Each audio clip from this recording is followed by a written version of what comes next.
Chapter 7 AC, इसको बोलते हैं ऑल्टरनेटिंग करंट। मैंने जो लास्ट में थियरी पढ़ाई थी चैप्टर नंबर 6 की एसी जनरेटर, वो आपने कर ली ना? ओके, तो जहां से मैंने चैप्टर नंबर 6 को खत्म किया था वहीं से मैं चैप्टर नंबर 7 को स्टार्ट कर रहा हूं, समझ लो। हेडिंग डालो, lesson number 7 alternating current. Question,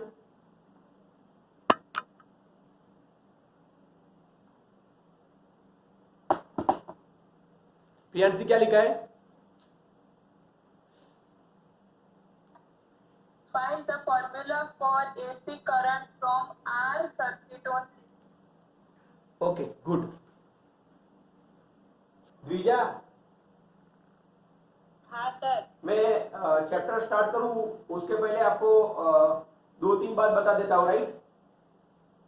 हाँ, देखो, पहले तो आपको इंटीग्रेशन और डिफरेंशिएशन का फॉर्मूला आना चाहिए। तो मैं इधर लिख रहा हूं, आप लिख लो कि d by d t of cos omega t, d by d t of sine omega t, और integration cos omega t dt, integration sine omega t dt। Cos का डिफरेंशिएशन होगा माइनस साइन, और ओमेगा इसका coefficient chain rule से multiply में आएगा। ऐसे sine का डिफरेंशिएशन होगा cos omega t into omega, cos का इंटीग्रेशन होगा साइन ओमेगा टी, और कांस्टेंट होता है तो प्लस सी हम लिखेंगे कांस्टेंट, डिवाइडेड बाय ओमेगा। अभी नहीं लिख रहा हूं, sine omega t d t, इसका आएगा minus cos omega t by omega. Dwija, हाँ सर। फिर से कॉस का डिफरेंशिएशन माइनस साइन, साइन का कॉस, और डिफरेंशिएशन में जो टी का मल्टीप्लाई, टी का जो कोएफिशिएंट है, राइट, वो मल्टीप्लाई बन जाएगा। ऐसे ही कॉस का इंटीग्रेशन साइन है और साइन का माइनस कॉस है, लेकिन ओमेगा या टी का कोएफिशिएंट वो डिवीजन में आएगा। और दूसरी बात, ये भी इंपॉर्टेंट है, देखो, sine of theta plus pi by 2 and sine of theta minus pi by 2, तो इसका आंसर आएगा कॉस थीटा, याद रखना, और इसका आंसर आएगा माइनस कॉस थीटा। देखो कहां से आया,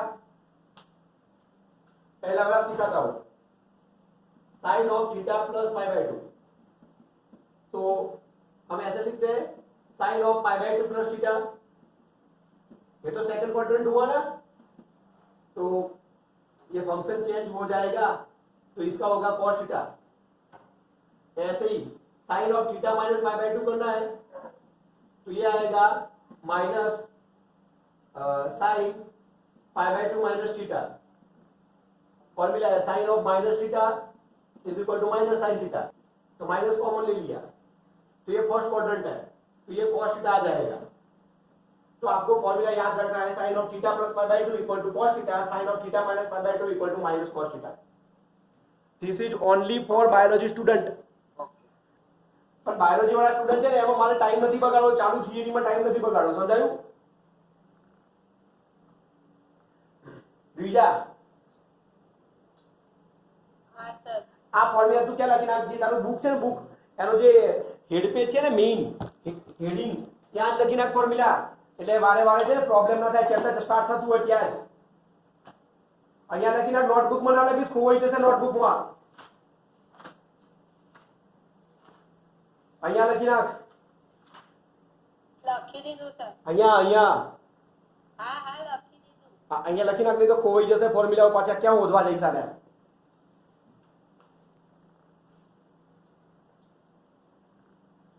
પણ 5 નહીં થયું હોય 5 નથી કરાવવાનો, હું 5 કરાવવાનો જ નથી, જાન્યુઆરીમાં કરાવીશ મને લાગે તો, રાઈટ?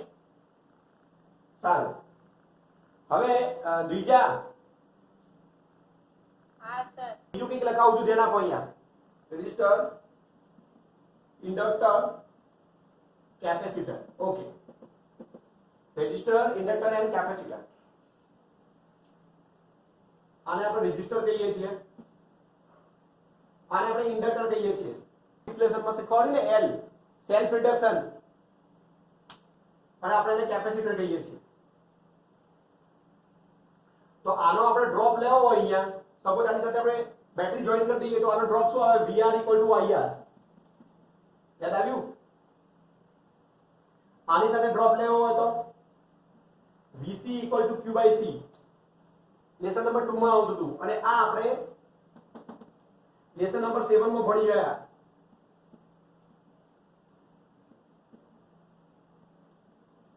તો આનો વોલ્ટેજ ડ્રોપ લેવો હોય તો આ આવશે VL. મેગ્નીટ્યુડ લખું છું, magnitude, that is L di/dt.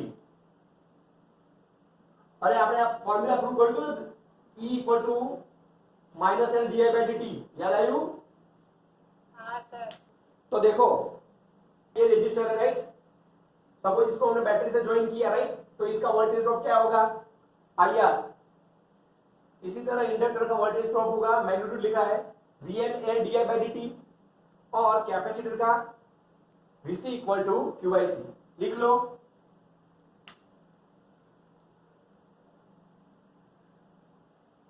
Shivangi, yes sir. अभी तक मैंने आपको क्या समझाया?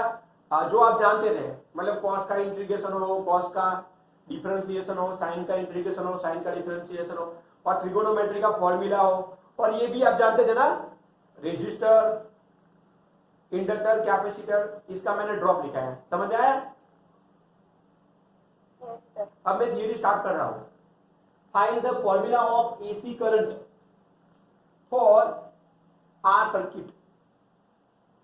हाँ सर। मैं चैप्टर को कहां से स्टार्ट कर रहा हूं? जो लेसन नंबर 6 था ना, हाँ हाँ, वहां हमने AC जनरेटर वाली थियरी खत्म की थी, याद है ना? हाँ। उसको हम पहले देख लेते हैं. ओके।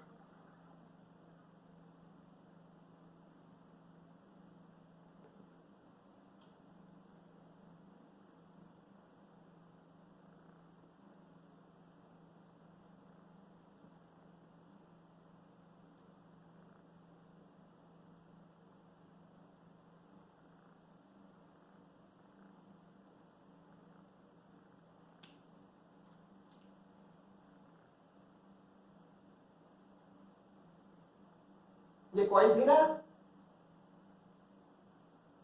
हाँ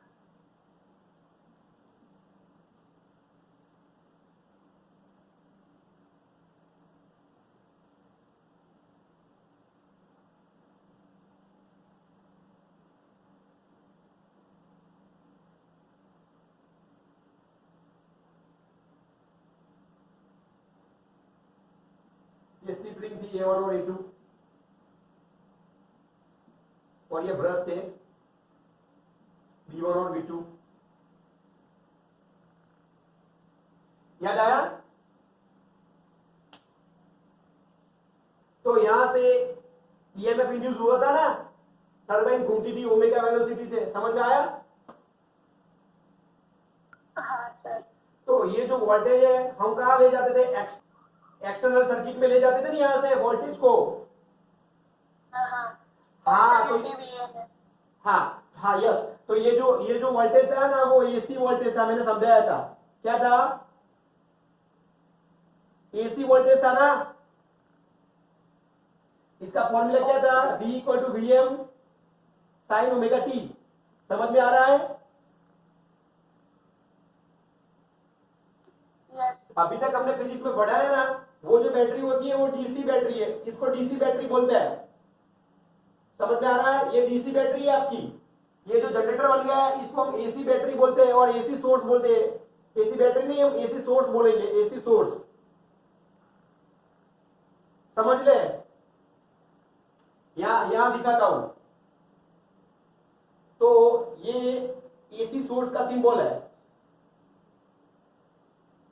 क्लियर? Yes sir. अब ये डीसी और ये एसी दोनों में क्या फर्क है देखो, यहां हम रजिस्टर को ज्वाइन करते हैं और यहां भी ज्वाइन करते हैं, राइट? तो फर्क मालूम, तो डिफरेंस मालूम होगा। देखो यहां तो यूनि डायरेक्शन है, कोई एक ही डायरेक्शन में करंट पास होगा, समझ ले, समझ रहे हो ना? ये डीसी बैटरी है, ये बेसिक कॉन्सेप्ट है, बेसिक, क्लियर? और ये कांस्टेंट ही होगा, सपोज ये 10 वोल्ट है, 10 वोल्ट है और ये 10 ओम है, तो करंट कांस्टेंट ही होगा, I इक्वल टू 1 एम्पियर। समझ में आ रहा है? तो यहां से जो करंट पास हो रहा है वो वन डायरेक्शन में पास हो रहा है, वो पॉजिटिव टू नेगेटिव हो रहा है, समझ में आ रहा है?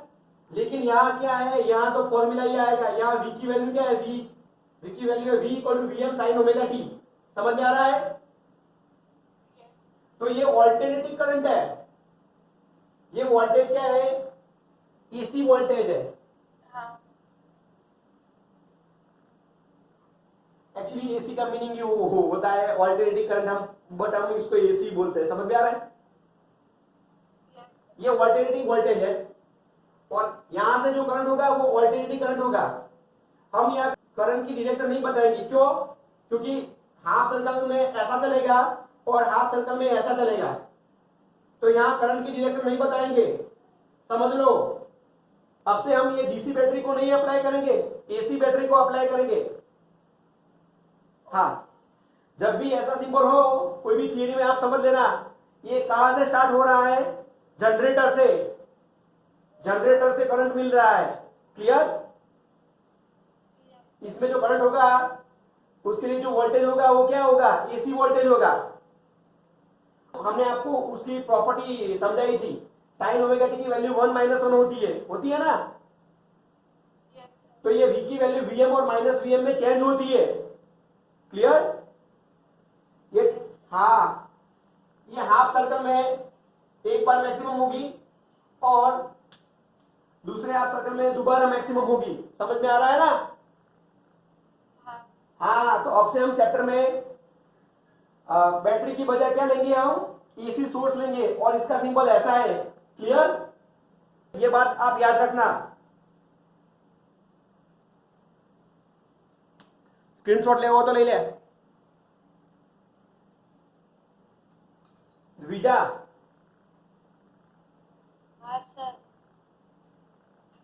बेटा फंडामेंटल के फंडामेंटल आ डीसी બેટરી છે અને એસી બેટરી છે।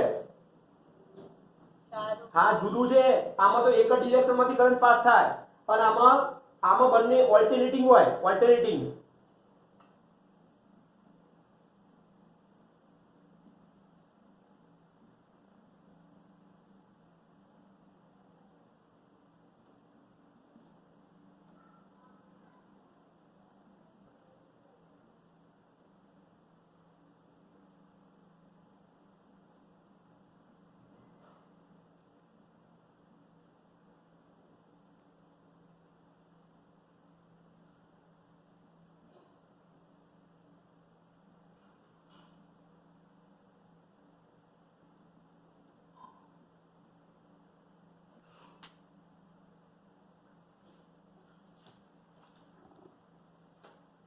Question: Find the formula for AC current for a R circuit only। देखो figure shows a resistor connected to a source of AC voltage। यहाँ E क्या है, AC voltage, इसको हम लिखेंगे source of AC, source of AC voltage। तो ये formula कहां से आया, लेसन नंबर 6 में से आया, द्विजा। Okay sir. हाँ, लेसन नंबर 6 में से आया। इसका वोल्टेज क्या होगा, Vm sin ओमेगा t। जो Vm है वो V का एम्पलीट्यूड है। अब हमें करंट का इक्वेशन लाना है, करंट का। तो ये जो सर्किट है इसमें हम किरचॉफ्स लूप रूल ले रहे हैं, राइट। तो याद है थर्ड लेसन में आता था किरचॉफ्स लूप रूल। हाँ सर। ओके, तो क्या आएगा, इसका और इसका, राइट, सभी पोटेंशियल का एडिशन 0 आएगा ना। देखो ऐसा था sigma E equal to 0, sigma E equal to 0। तो देखो यहां से निकलो, सपोज आप यहां से निकलेंगे तो विद्युत करंट आएगा माइनस IR। सपोज यहां से करंट निकलता है, राइट, तो ये क्या होगा माइनस IR और ये होगा प्लस E। प्लस E के बदले हम V लिखते हैं ना, V इज इक्वल टू क्या आएगा, ये 0। ये हुआ IR इक्वल टू V। अब V की वैल्यू इनपुट करो, IR equal to VM sine omega t. तो करंट को ऑब्जर्व करो, VM by R sine omega t. इसको हम ओम्स लॉ बोल सकते हैं ना। तो ये होगा IM साइन ओमेगा टी डिविजा। हाँ सर। थियरी कंप्लीट हो गई। सारी। where IM equal to VM by R। ये कहां से लिखा मैंने, ओम्स लॉ से, ओम्स लॉ से लिखा, लिख लो।